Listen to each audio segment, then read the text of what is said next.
우리 말씀 함께 보겠습니다. 에스겔 13장 1절에서 16절입니다. 마음이 불안할 때 위로를 찾습니다. 그리고 마음이 좀 흔들릴 때는요, 주위 사람들이 하는 괜찮다, 그리고 다 잘 될 거다, 이런 이야기들이 때로는 위로가 됩니다. 그런데 정작 중요한 것은 무엇이냐면 그 말이 진짜라면 우리에게 위로가 되겠지만 가짜라면, 그리고 거짓 평안이라면 아무런 소용이 없습니다. 하나 예를 들어보면 의사에게 별거 아닙니다 라는 이야기를 들었는데 나중에 알고 보니까 암이었던 거예요. 여러분, 이것처럼 당혹스러운 게 없죠. 아무것도 아니라는 그 이야기가 정말 아무것도 아닌 겁니다. 그러니까 결국 가짜 위로, 거짓 평안은 우리가 이미 한번 묵상을 했지만 진짜 진단보다, 정확한 진단보다 사실 나중에는 더 무서운 결과를 우리에게 주고는 합니다. 오늘 본문은 바로 그런 가짜 평안, 그러니까 이게 반복된다라는 것은 어떤 의미가 있을까요? 본문의 에스겔서에 강조하고자 하는 의미가 있죠. 그 지난주에 우리가 묵상할 때도 예레미야 본문을 통해서 하나냐와 이 예레미야의 대비를 우리가 묵상을 했죠. 예레미야는 무엇이라고 얘기해요? 하나님께서 바벨론으로 너희들을 끌고 가 70년 동안 계획이 있으시다라는 거예요. 근데 하나냐가 뭐라고 얘기해요? 2년 만에 돌아올 거야. 그러니까 보통 2년 만에 돌아온 너의 마음을 두고 할렐루야 하죠. 근데 아무것도 아닌 겁니다. 자, 결국 오늘 본문 그 거짓 평안을 말하는 자들에 대한 하나님의 말씀인데 정말 진짜 말씀에 서 있는지 아니면 회칠한 위장된 담 위에 서 있는지 오늘 이 본문을 통해 우리가 다시 한번 우리의 신앙을 좀 세밀하게 점검해가는 귀한 시간 되었으면 좋겠습니다. 첫 번째 우리가 좀 생각해 볼 것은요, 거짓 평안이 도대체 어디서부터 왔는가라는 거예요. 거짓 평안을 주잖아요. 어디서부터 왔는가? 첫 번째는요, 말씀이 아니라 자기 마음에서부터 시작이 됩니다. 하나님은 에스겔에게 이렇게 얘기해요. 3절 한번 볼까요? 3절 한번 읽겠습니다. 우리 공동체가 중요한 건요, 나눔을 하다 보니까 말씀에 전혀 근거하지 않은 이야기가 나올 때가 있어요. 그리고 본문이 이야기하는 것과 전혀 연결이 안 되는 거예요. 어디서 나와요? 강한 마음에서 나와요. 이것은 남을 비판할 내용도 아니고, 그리고 내가 좋아할 내용도 아니고, 그런데 상황으로 말씀을 보는 경우가 있어요. 그러니까 항상 그 사람에게는 뭐가 나오냐면 입술에 자기의 마음이 나와요. 그리고 상황에 대한 불만만 나와요. 불평만 나와요. 왜? 마음에서부터 근원이 나기 때문이에요. 여러분들, 오늘 아주 간단하게 이야기해요. 이 거짓 평안을 전하는 이유는 다른 이유가 아니라 말씀에 본 것 없이, 말씀에 근거하지 아니하고 자기 심령을 따라, 자기 마음을 따라 예언을 하기 때문에 그렇다라는 거예요. 핵심은요, 자기 마음이에요. 말씀에서 나온 게 아니라 자기 느낌에서 나온 말입니다. 그리고 사람들은 이야기해요. 여호와께서 말씀하셨다라고 이야기합니다.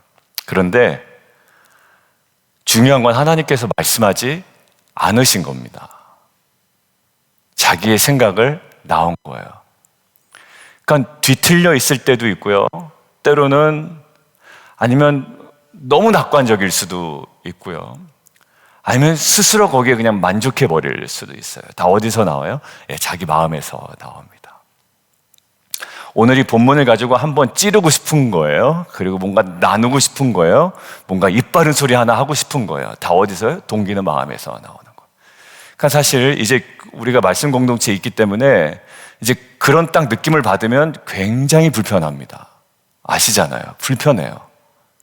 이게 묵상을 통해 자기의 삶을 통과해서 막 애통함으로 나온 거예요. 막 이러면 조금 괜찮은데, 그래 잘 걸렸다 해가지고 자기 마음에서 이제 뭔가 동기가 강하게 일어나서 나눔이 이루어지면요, 뭔가 이렇게 그 온도도 그렇고 분위기도 그렇고 참 예민해. 그래서 이것들을 수습하느라 다른 사람들이 굉장히 힘들어할 때가 있어요.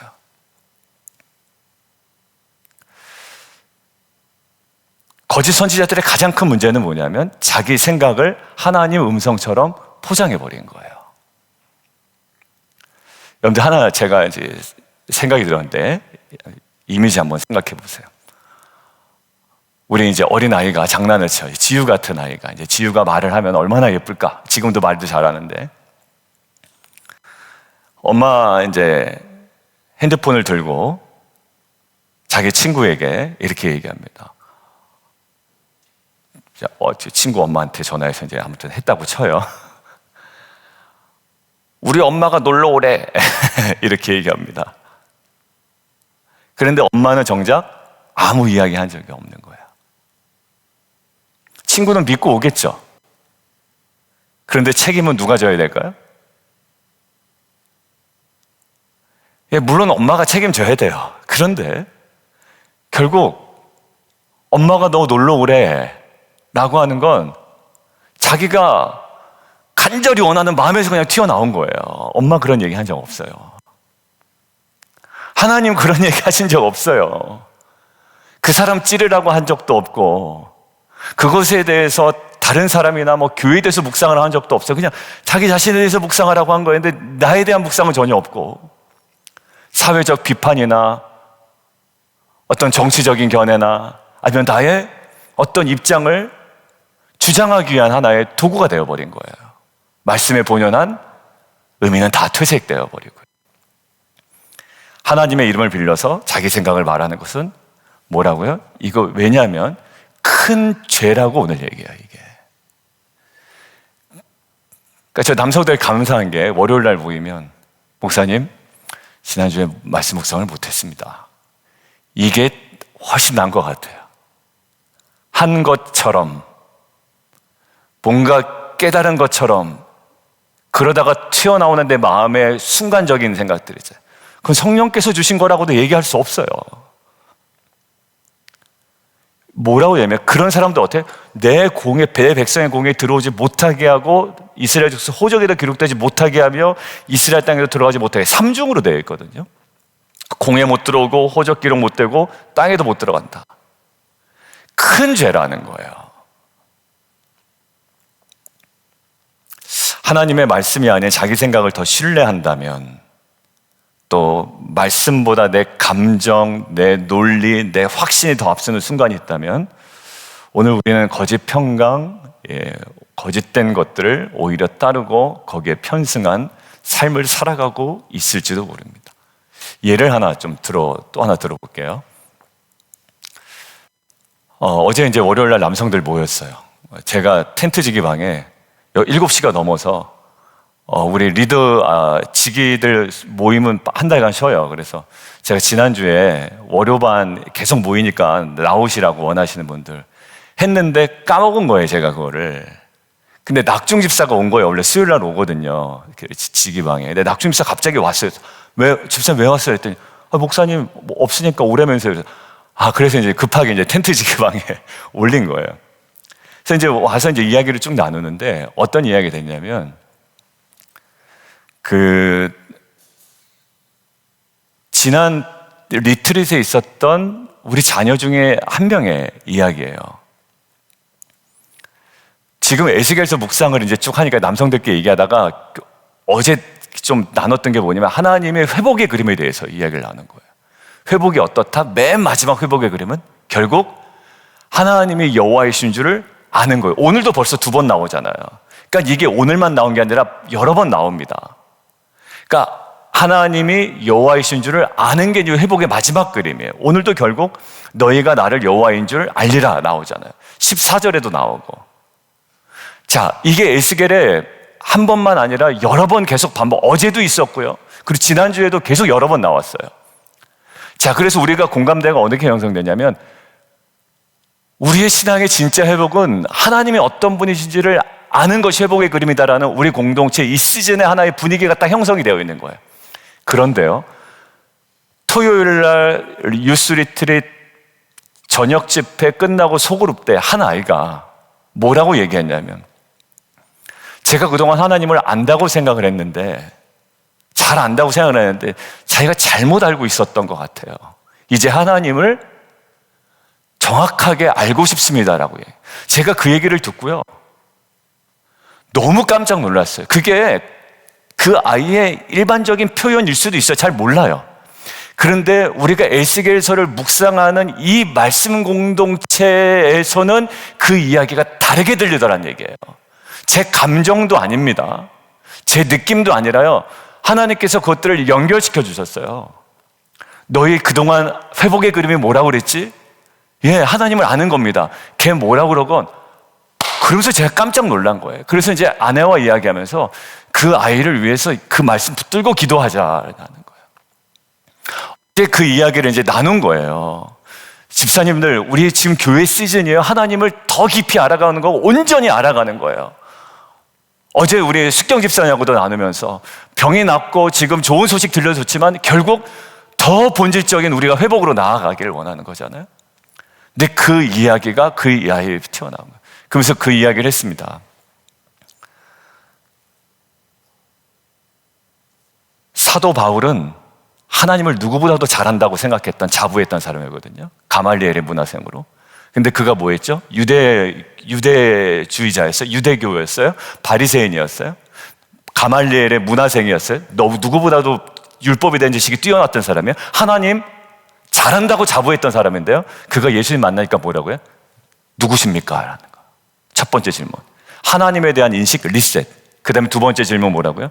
내가 무엇을 해야 됩니까?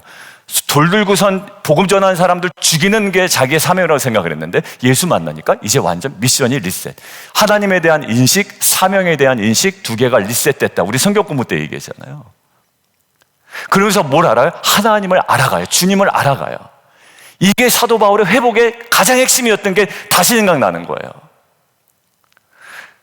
우리는 그 자녀뿐만 아니라 우리의 자녀들은 회복돼야 됩니다. 그런데 진짜 회복의 그림이 무엇인지를 그 아이의 입술의 고백을 통해서 듣게 하신 거예요. 그래서 그 아이를 위해서도 기도하지만, 하나님, 우리 자녀들이 이제 유스그룹 예배를 통해서든지 소그룹을 통해서든지 이제 하나님이 누구신지를 정확히 알아가게 해주십시오. 왜? 에스겔서에 그게 회복의 그림이라고 하니. 근데 더 놀라운 건 어제 이 이야기를 나누는데 집사님들이 굉장히 집중해서 이제 들으시는 거예요. 그 중에 한 분이 마지막 기도를 하는데 뭐라고 기도하시냐면, 이제 다 이제 이제 오늘은 특별히 자녀를 위해서만 기도합시다. 그래서 거기 뭐 신성대 집사님, 김영우 집사님, 뭐 낙중 집사님, 뭐 백선 집사님 해요. 이렇게 같이 막 기도하는데, 마무리 기도하는데 그 중에 한 분이 이렇게 얘기하는 거예요. 하나님, 이 이야기는 저의 이야기입니다. 우리의 얘기입니다. 제가 하나님을 너무 모릅니다. 그러니까 자녀를 위해서 기도하다가 이게 본인 이야기로 된 거예요. 저는 집사님, 그분을 또 붙들고 제가 마음속으로 품고 돌아왔어요. 왜? 회복의 그림이 뭐라고요? 하나님을 아는 거예요. 근데 그분이 저는 잘 모릅니다. 혹은 착각했습니다. 라고 하는 게 그분의 또 고백의 얘기였어요. 하나님께서 우리 교회를, 회복의 그림은 어떤 그림이냐? 하나님을 알아가는 거예요. 우리의 영광이 뭐라고 그랬죠? 계속 시편에서 영광은 구원이 영광이다라고 했죠. 그 구원이 영광인데 거기서 어디로 더 나아가요? 하나님을 알아가는 진정한 회복이에요. 믿지 않는 자는 구원이 영광이었고요, 믿는 자들은 하나님을 계속 알아가는 이 회복을 저희가 경험하는 거예요. 어디서부터? 말씀으로부터 시작됐다는데 우리가 있어요. 저의 느낌이나 감정이 아니라 그동안에 에스겔서를 주셨던 이 하나님을 알아가는 회복의 이 완벽한 그림 속에 그 아이의 고백을 사용하셔서 우리로 하여금 기도하게 하셨죠. 자, 두 번째, 거짓 평강의 근원이 어디예요? 말씀이 아니라 자기 마음에서 시작된 거예요. 두 번째, 거짓 평강의 실체를 한번 볼까요? 10절 한번 보겠습니다. 10절. 예, 평강이 없는데요, 평강이 자꾸 있다고 얘기하는 거예요. 사람 마음을 헷갈리게 해요. 에스겔서를 보면서도 내게 은혜만 되는 구절만 찾는다면 이게 자기 마음대로 그냥 보는 거죠. 에스겔서를 통해서 하나님께서 여러 번 말씀하시는데도 그냥 듣기 싫은 거예요. 평강이 없어요. 근데 평강이 있다고 얘기해요. 근데 이 실체를 뭐라고 해요? 어떤 사람이 담을 쌓을 때에 그들이 뭐 하는 거와 똑같다? 회칠하는 거와 똑같아요. 여러분들 실제로는 막 금이 가 있습니다. 근데 금이 가 있는데 금이 가 있는 걸 근본적으로 메꾸지 않고 겉에만 이렇게 회칠을 하는 거예요. 겉에만 하얗게 칠해 놓아요. 그러니까 금이 안 보이죠. 그럴듯하게 보이죠. 그러나 어떻게 돼요? 무너질 때는 더 크게 무너지게 되는 겁니다. 그러니까 저는 거짓된 웃음도 썩 좋아 보이진 않아요. 나이브하게 웃고 있으면 안 돼요. 통회해야 돼요. 시편의 50%가 넘게 무슨 곡이다? 하나님을 찬양하는 곡이 아니라 오히려 애가가 많다 말씀드렸잖아요. 거의 60% 육박하게 56%, 57%가 애가가 더 많다라는 거예요. 자신의 실존적인 문제를 하나님 앞에 가지고 와서 통회하고 애곡하는 거예요. 근데 거기서 왜 웃고 있냐고요. 관계도 어그러지고 본인의 잘못도 있고 여러 가지가 있는데 거기서 회치를 하고 있냐고요. 우리의 웃음으로, 우리의 나이브한 태도로. 그러니까 지금 뭐냐면 겉은 그렇게 깨끗해 보이지만 굉장히 여유롭게 아무리 태도를 취해도 속은 다 썩어졌다는 거예요. 좀 있으면 무너질 것 같다라는 거예요. 불안합니다. 그죠? 여러분들 균열이 생긴 땜을 흰 페인트로 만든다고 막아지지 않아요. 예뻐 보이기는 해요. 예뻐 보이긴 해요. 왜? 깨끗하니까, 웃으니까, 밝아 보여요. 근데요, 금이 가 있는 땜은요, 페인트로 하얗게 칠한다고 해결될 건 아니에요. 이걸 뭐래요? 결국 거기 한번 보세요. 14절 이렇게 돼요. 회칠한 다음은 어떻게 하실 거라고요? 내가 이렇게 허물어서 땅에 넘어뜨리고 그 기초를 드러낼 것이라. 드러낸다. 우리 시편에서 계속 묵상했고 한 지난주에도 얘기했는데요, 하나님 다 드러내신다는 거예요. 그거를 조금씩 또 드러나고 있고, 무너뜨리며 기초까지 드러낸다. 결국 위장을 무너뜨리고 진실을 드러내십니다. 신앙생활하면서 겉만 괜찮은 척을 할 때가 있습니다. 예배드리고 웃고 있지만 속은 완전히 무너져 있는 거예요. 하나님은 그 속을 너무나도 잘 아시고요, 원하세요. 그 회칠한 거 걷어내고 다시 무너뜨리고 다시 세우기를 원하시는 거예요. 세 번째요, 참된 회복은 어디서부터 시작이 될까? 결국 9절 14절 뭐예요? 너희가 나를 여호와인 줄 알리라. 그리고 14절 나를 여호와인 줄 알리라. 계속 나와요. 이 회복에 대한 그림이에요. 여러분들, 저는 하나님을 아는 지식이라고도 할 수 있고 이건 철저한 자기 부인, 자기 부정이라고 생각이 들었습니다. 내 속에 내가 많으면, 우리 하덕규 집사님 그 찬양처럼 내 속에 내가 너무 많으면 하나님을 알 수가 없어요. 자기 어떤 태도, 관점, 정치적인 어떤 관점들, 여러 가지 뭐 다양한 것들이 있잖아요. 51편이 생각이 났는데 뭐라고 얘기하냐면, 그는 자신의 죄를 숨기지 않아요. 아닌 척하지 않는단 말이에요. 제가 얘기했죠. 저희 세계사 선생님이 저희한테 항상 도전해요. 호박씨까지 마라 너네들. 아닌 척하지 말고 아는 척하지 마라. 두 가지를 강조했어요. 너희들 아닌 척하지 말고. 그러니까 그분 눈에는 머리 빡빡 깎은 경성고등학교 그 고등학교 2학년 3학년 아이들이 보일 거 아니에요. 다 경험했고 수많은 학생들이 경험한 그 노련한 세계사 선생님, 그 선생님이 TV EBS인가? 교육방송에도 나오고 아주 유명하신 분이에요. 그러니까 우리한테 얘기했어요. 아닌 척 하지 말고 아는 척 하지 말아라. 여러분들 다윗이 중요한 건 뭐냐면 숨기지 않았어요. 회칠하지 않았단 말이에요. 오히려 뭐라고 상한 심령을 주께서 멸시하지 않으신다고 고백했어요. 저는 이번에 그 아이의 고백이 저는 너무 귀해요. 그리고 어제도 한 성도님 얘기 나눴잖아요. 집에 갔더니 갑자기 리트릿 때 적어놓은 그 메모랑 그 말씀을 큐티처를 펴놓고 묵상을 하고 있더라는 거예요. 아, 얘 집에 가면 자고 있겠지? 라고 했는데 벌떡 일어나서 하고 있더라는 거예요. 왜? 주일에 이제 어떤 분이 믿음에 있어서만큼은 절대 물러서지 마 라고 격려했대요. 그러니까 자기가 이제 물러서지 않을게요 라고 이제 결단을 하면서 이야기를 했다라는 거예요. 여러분들 거기 뭐가 필요할까요? 자기 부정이 필요해요. 애들이요, 이제 하면, 아유, 이제 리트릿 갔다 와서 좀 쉬자. 좀 괜찮아. 뭐 나중에 하지. 여러분 수많은 자기 합리화가 있거든요. 어제도 자기 합리화에 대해서 얘기했잖아요. 그런데 그 주 앞에서의 고백, 그리고 자기 부인이 있어요. 여러분들 오늘도 우리 안에 무너뜨려야 될 위장이 있을 수도 있어요. 그 회칠로 안 되는 건데 자꾸 회칠만 하고 있는 거예요. 말씀 앞에 솔직해질 시간입니다.